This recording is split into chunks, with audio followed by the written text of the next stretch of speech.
तो last episode के and पे हमने देखा था कि इवल मुन्नार जो था वो अपने साथियों के ऊपर बहुत सा गुस्सा आ रहा था और कहता है कि तुम लोग एक छोटे से मिशन को पूरा नहीं कर पाए। तो डाउली उसे कहता है कि प्लीज सर हमें माफ करना, हमें लगता है कि हम लोग यहाँ पर नेग्लिजेंस है कि हम लोग उस लड़के को नहीं मार पाए क्योंकि हमने उस लड़के को बहुत ज्यादा कम मांगा जिसकी वजह से वो लड़का हमारे हाथों से निकल गया। एक जीव से कहते हैं प्लीज मुझे माफ करना और मैं रूजान को इल्यूजन के अंदर फंसाना चाहती थी, लेकिन अफसोस कि उसकी पावर्स मुझसे ज्यादा पावरफुल निकली और मैंने यहाँ पर उसको कम मांगा था जिसकी वजह से मैं उसको इल्यूजन में नहीं फंसा पाई। तो मोटू भी कहता है कि हाँ मैं यहाँ पर किन्नेंसे ट्रिक्स में काफी ज्यादा कम हूँ क्योंकि वो मुझसे ज्यादा स्मार्ट है, इसी वजह से उसने मुझे हरा दिया। इसके साथ ही इवल मुन्नार उन लोगों से कहता है क्या तुम्हें पता है कि मैंने वहां पर जाकर तुम्हें पर्सनली क्यों बचाया है? तो वो तीनों कहते हैं नहीं सर हमें नहीं पता। तो इवल मुन्नार उनसे कहता है क्योंकि मेरे पास तुम्हारे लिए एक और मिशन है और ये मिशन पहले वाले मिशन से भी ज्यादा जरूरी है और तुम्हें इस मिशन को पूरा करना होगा। यहाँ से तकरीबन 500 किलोमीटर ईस्ट की तरफ तुम्हें वहां पर एक रैलिक साइट मिलेगी। उस रैलिक साइट के अंदर जाकर जो ट्रेजर है तुम्हें मेरे लिए उस ट्रेजर को लेकर आना होगा। अगर तुम लोग वहां पर जाकर उस ट्रेजर को लेकर आ जाते हो तो मैं यहाँ पर तुम्हें अपना इवल जनरल बना लूंगा, यानी कि तुम्हें वो इवल सीड मिल जाएगा और उसके बाद तुम्हें यहाँ पर कोई मिशन करने की जरूरत भी नहीं है। ये बात सुनने के बाद वो तीनों बहुत ज्यादा खुश हो जाते हैं और कहते हैं क्या वाकई में आप यहाँ पर इस मिशन को पूरा करने पर अपना इवल जनरल बना लेंगे?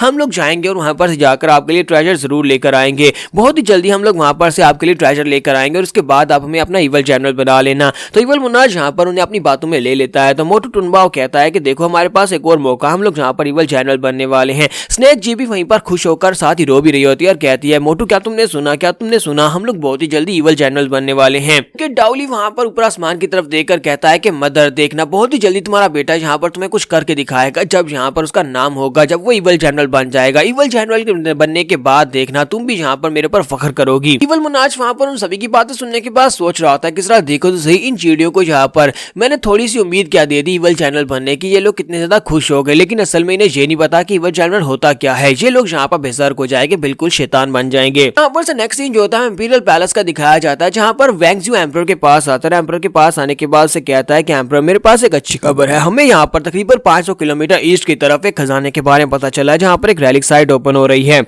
मुझे लगता है कि अगर वहां पर जो खजाना है वो खजाना हमें मिल जाए तो उसके साथ हम लोग यहाँ पर एक रियल की लाइफ इटर्नल पिल बना सकते हैं। फिर उसकी बात सुनने के बाद कहते हैं तुमने तो कहा था कि तुम्हें इटर्नल लाइफ पिल का फार्मूला पता है, जो यहाँ पर तुम बैठकर इटर्नल लाइफ पिल ही बना रहे हो, लेकिन अब तुम कह रहे हो कि अगर तुम्हें वहां पर से खजाना मिल जाए तब तुम इटर्नल लाइफ पिल बना सकते हो, क्या तुम मुझसे झूठ बोलते रहे हो? तो वैंगज्यू कहता है कि नहीं सर मैं आपसे झूठ नहीं बोलता रहा, मैं बस आपसे ये कहना चाहता हूँ कि वहां पर जो ट्रेजर है उस ट्रेजर की मदद से असली की इटर्नल लाइफ पिल बनाई जा सकती है, क्योंकि मैं यहाँ पर जो इटर्नल लाइफ पिल बना रहा हूँ उसके साथ सिर्फ और सिर्फ 10 या 20 साल आपकी जिंदगी बढ़ाई जा सकती है, लेकिन वहां पर से जो खजाना मिलेगा उसकी मदद से हम लोग यहाँ पर हजारों साल तक आपको जिंदा रख सकते हैं। उसके लिए हजारों साल वाली पिल बनाई जा सकती है। अगर आप यहाँ पर मेरी मदद करें, अगर आप यहाँ पर मुझे अपनी आर्मी के कुछ सोल्जर्स दे दे ताकि मैं उनके साथ वहां पर जाकर पर्सनली उस ट्रेजर को लेकर आ सकूं, वहां पर जो भी ट्रेजर है, तो उसके बाद में यहाँ पर आपके लिए इमॉर्टैलिटी की पिल बना सकता हूँ। ये बात सुनने के बाद कहते हैं क्या वाकई में तुम्हें ऐसा लगता है? अगर तुम्हें ऐसा लगता है तो फिर ठीक है, मैं यहाँ पर तुम्हें अपने सोल्जर्स देता हूँ, वहां पर जो भी ट्रेजर है वो सिर्फ ग्रेट जू किंगडम को ही मिलने वाला है। जबकि वैंगज्यू से कहता है लेकिन सर ये थोड़ा सा मुश्किल होने वाला है क्योंकि ये खबर आसपास हर जगह के ऊपर फैल चुकी है, इस रैलिक साइट के बारे में सभी को पता चल चुका है।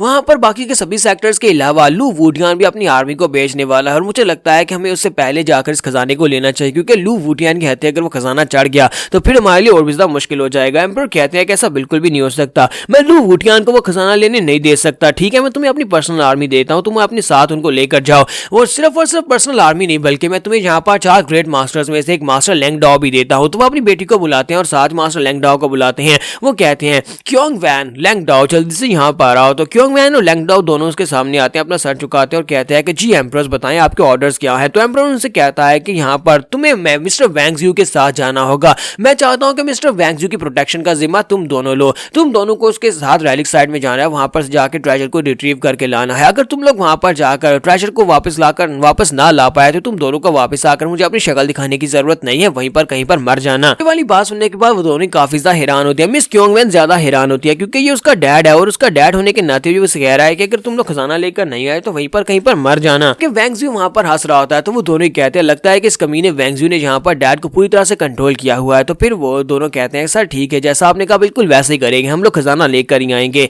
यहाँ पर से नेक्स्ट सीन वुटियान का दिखाया जाता है कि इवल मुन्नार वुटियान के पास आता है और उसे कहता है कि पैट्रियार्च लू तुम्हें परेशान होने की जरूरत नहीं है, मैं ने अपने तीनों डेड सोल्जर्स को वहां पर भेजा है, वो लोग वहां से खजाना लेकर आएंगे। वो तीनों वहां पर अकेले नहीं जाएंगे, बल्कि मैं पर्सनली उनके साथ जाऊंगा, इसलिए तुम्हें बिल्कुल भी घबराने की जरूरत नहीं है, मैं वो खजाना लेकर ही आऊंगा। तो वू टियान उसे कहता है कि चाहे कुछ भी हो जाए वो खजाना लेकर आना, चाहे तुम्हारे रास्ते में कोई भी आ जाए, चाहे एम्परर खुद क्यों ना तुम्हारे रास्ते में आ जाए, उसे भी मार डालना और आगे बढ़ना, खजाना लेकर वापस आ जाना। इवल मोनार्च उसे कहता है कि बिल्कुल परेशान होने की जरूरत नहीं है। मैंने सुना है कि इस बार बहुत ही पावरफुल सेक्टर्स के, जहां तक कि फायर सेक्टर और आसपास के जितने भी छोटे मोटे और बड़े सेक्टर्स हैं, वो सारे अपने डिसाइपल्स को वहां पर बेचने वाले हैं। यहां तक कि एम्परर ने भी अपनी आर्मी की एक टुकड़ी को वहां पर भेजा है ताकि वहां से खजाना लिया जा सके। और वहां पर किन्नैन भी होने वाला है, किन्नैन भी वहां पर खजाना लेने के लिए जाने वाला है। तो मास्टर वू टियान ये बात सुनते ही बहुत ज्यादा गुस्सा हो जाते हैं और कहते हैं वो कमीना किन्नैन भी वहां पर आ रहा है, तो मैं चाहता हूं चाहे कुछ भी हो जाए, चाहे तुम खजाना लेकर आओ या ना लेकर आओ, लेकिन किन्नैन को वहीं पर उसी रैलिक साइड के अंदर मार डालना। तुम मेरे बच्चों का रिवेंज लोगे, तुम मेरे बच्चों का बदला उससे लोगे। तो इवल मोनार्च कहता है कि बिल्कुल भी परेशान होने की जरूरत नहीं है, उस किन्नैन को तो मैं अपने हाथों से मारूंगा,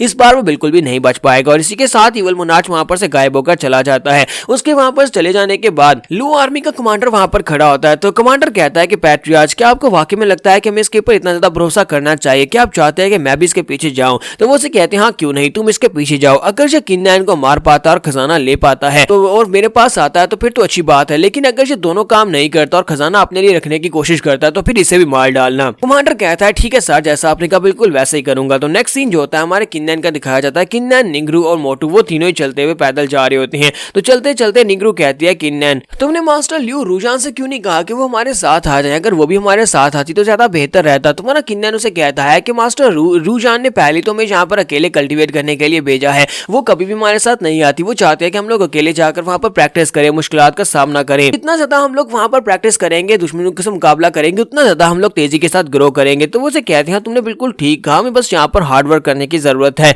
तो मोटू उनसे कहता है कि वहां पर देखो, वहां पर सामने क्या है, मुझे लगता है कि हम लोग वहां पर पहुंच चुके हैं, उस फिशिंग विलेज में जहां पर वो रैलिक साइट अपीयर हुआ है। फिशिंग विलेज का सीन दिखाते हैं। हमारा किन्नैन अपने साथियों के साथ जैसे वहां पर अंदर एंटर होता है तो वहां पर तो बहुत सारे लोगों की भीड़ लगी होती है, वहां पर इतने सारे लोग लाइन बनाकर खड़े होते हैं। किन्नैन कहता है कि ये क्या हुआ, क्या ये सभी लोग यहाँ पर उस मिरेकल के लिए आए हैं, यानी कि उस रैलिक साइट के लिए आए हैं? तो निंगरू से कहते हैं कि मुझे भी ऐसा ही लगता है, मुझे लगता है कि ये रैलिक साइट कुछ ज्यादा ही रेयर है, जिसकी वजह से इतने सारे लोग यहाँ पर आए हैं इस रैलिक साइट को विजिट करने के लिए और इसके अंदर से खजाना लेने के लिए। किन्नैन कहते हैं तो फिर आगे जाकर मैं चेक करके आता हूँ। वो सभी लोगों के बीच से आगे की तरफ निकलता जाता है। वो सभी के बीच से आगे निकलकर जैसे आगे पहुंचता है तो गार्ड उसे रोक लेता है और कहता है कि अपना आइडेंटिटी टोकन दिखाओ कि तुम कौन और कहां से आए हो। अगर तुम्हारे पास टोकन नहीं है तो फिर तुम यहाँ से आगे नहीं जा सकते। तो किन्नैन कहता है कि ये क्या, यहाँ पर भी टोकन चाहिए यहाँ पर? तो फिर से गार्ड्स खड़े और ये गार्ड्स टोकन मांग रहे, मुझे पता ही नहीं है कि कौन सा टोकन देना है, मेरे पास तो कोई टोकन है भी नहीं। गुरु से कहते हैं किन्नैन, क्या मास्टर लियू ने तुम्हें कोई टोकन नहीं दिया? उसने कोई तुम्हें टोकन दिया होगा जिस टोकन को हम लोग यहाँ पर यूज कर सकते हैं। किन्नैन के पास कोई टोकन नहीं होता। तो निंगरू मोटू से पूछते हैं, मोटू बताओ क्या तुम्हारे पास कोई टोकन है? क्या मिस रूजान ने तुम्हें कोई टोकन दिया है? तो वो कहता है नहीं, मेरे पास भी कोई टोकन नहीं है। तो किन्नैन कहता है कि मुझे लगता है कि हम यहाँ पर ऐसे भी अंदर जा सकते हैं, क्योंकि ये पूरा इलाका जो है ये ग्रेट ज़ू किंगडम में आता है। ग्रेट ज़ू किंगडम की टेरिटरी होने की वजह से, क्योंकि हम लोग वुफू एकेडमी के डिसाइपल्स हैं, तो हम लोग आसानी से अंदर जा सकते हैं। मुझे बस जाकर उसे बताना है कि हम लोग वुफू एकेडमी के डिसाइपल्स हैं, तो बंदा हमें अंदर जाने देगा। तो हमारा किन्नैन जाता है गार्ड के पास और उसे कहता है कि बिग ब्रदर, हम लोग यहाँ पर वुफू एकेडमी के डिसाइपल्स हैं, हम तीनों ही डिसाइपल्स हैं